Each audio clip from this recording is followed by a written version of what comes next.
menjaga kita seperti gembala menjaga kawanan dombanya. Halo, selamat pagi semuanya. Selamat pagi anak-anak, papa mama dan bapak ibu guru semuanya. Apa kabar hari ini? Saya harap semuanya dalam keadaan sehat, bahagia dan penuh syukur. Kita berjumpa kembali dalam renungan SD Putra Nirmala hari Senin tanggal 29 Maret tahun 2021. Baiklah, sebelum kita mendengarkan sabda Tuhan hari ini, ada baiknya kita mulai dengan berdoa terlebih dahulu. Kita siapkan hati, budi, dan pikiran kita untuk berdoa. Dalam nama Bapa dan Putera dan Roh Kudus. Amin. Allah Bapa yang terkasih, terima kasih untuk penyertaan-Mu sepanjang malam tadi. Engkau beri kami tidur yang nyenyak hingga pagi hari ini kami bisa bangun dengan tenaga dan kesehatan yang baru. Allah Bapa yang Maha Kudus, Engkau berkenan menguduskan seluruh umat-Mu dengan Roh Kudus. Dialah yang membaharui segala sesuatu dan menyatu padukan seluruh bahasa dalam pengakuan iman yang satu dan sama. Tanamkanlah sabda suci-Mu di dalam lubuk hati kami dan teguhkanlah persatuan umat-Mu di lingkungan kami ini. Serta baharuilah semangat cinta kasih kami satu sama lain. Demi Yesus Kristus, Tuhan dan Juru Selamat kami. Amin. Inilah Injil Yesus Kristus menurut Yohanes. 6 hari sebelum Paskah, Yesus datang ke Betania, tempat tinggal Lazarus yang Ia bangkitkan dari antara orang mati. Di situ diadakan perjamuan untuk Dia. Marta melayani, dan salah seorang yang turut makan dengan Yesus adalah Lazarus. Maka Maria mengambil setengah kati minyak narwastu murni yang mahal harganya, lalu meminyaki kaki Yesus dan menyekanya dengan rambutnya. Dan bau minyak semerbak memenuhi seluruh rumah.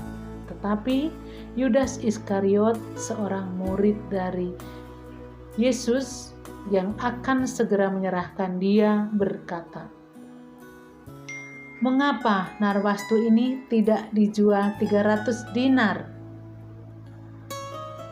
dan uangnya diberikan kepada orang miskin?" Hal itu dikatakannya bukan karena ia memperhatikan nasib orang-orang miskin, melainkan karena ia adalah seorang pencuri. Ia sering mengambil uang yang disimpan dalam kas yang dipegangnya. Maka kata Yesus, "Biarkanlah dia melakukan hal ini mengingat hari penguburanku, karena orang-orang miskin selalu ada padamu, tetapi aku tidak akan selalu ada pada kamu." Banyak orang Yahudi mendengar bahwa Yesus ada di Betania, maka mereka datang. Bukan hanya karena Yesus, melainkan juga untuk melihat Lazarus yang telah dibangkitkannya dari antara orang mati. Lalu imam-imam kepala bermufakat untuk membunuh Lazarus juga. Sebab karena dialah banyak orang Yahudi yang meninggalkan mereka dan percaya kepada Yesus. Demikianlah Injil Tuhan. Terpujilah Kristus. Secara sederhana, istilah salah fokus dapat diartikan sebagai suatu keadaan di mana perhatian seseorang teralihkan oleh sesuatu yang seharusnya tidak ia perhatikan. Melalui bacaan Injil hari ini, kita semua diajak untuk meneliti, untuk menelisik kembali mengenai fokus hidup kita dengan melihat perbandingan antara tokoh Yudas Iskariot dan Maria. Yudas Iskariot hidupnya berfokus hanya pada harta duniawi. Oleh karena itu, ketika ia melihat 300 dinar yang dirasa terbuang sia-sia untuk mencuci kaki Yesus, untuk menyeka kaki Yesus, ia menjadi kesal. Yudas tak menggubris Yesus yang hanya tinggal sebentar lagi bersamanya, dan malah lebih mementingkan cara mendapatkan uang lebih banyak. Fokus hidupnya bukanlah tentang Yesus, melainkan tentang dirinya sendiri dan kepuasan diri semata. Lantas, apakah Maria tidak menyayangi harta 300 dinarnya itu? Maria tidak tahu bahwa fokus hidupnya bukan lagi sekedar harta duniawi semata. Namun, memuliakan Tuhanlah yang utama dan terutama. Yesus adalah segala-galanya dan pantas untuk mendapatkan persembahan terbaik darinya. Tak masalah jika itu artinya dia harus merelakan minyak narwastu yang sangat mahal dan sangat berharga itu. Bahkan sepertinya belum cukup. Maria juga rela menyeka kaki Yesus dengan rambutnya, mahkotanya sendiri. Inilah adalah bentuk cinta bakti dan pemberian dirinya pada Yesus. Cinta yang tidak ada perhitungan, cinta yang tiada batas, cinta yang mau merendahkan diri di hadapannya. Dari Maria, kita belajar untuk bisa memaknai lebih dalam arti penderitaan dan wafat Yesus yang akan segera dihadapinya.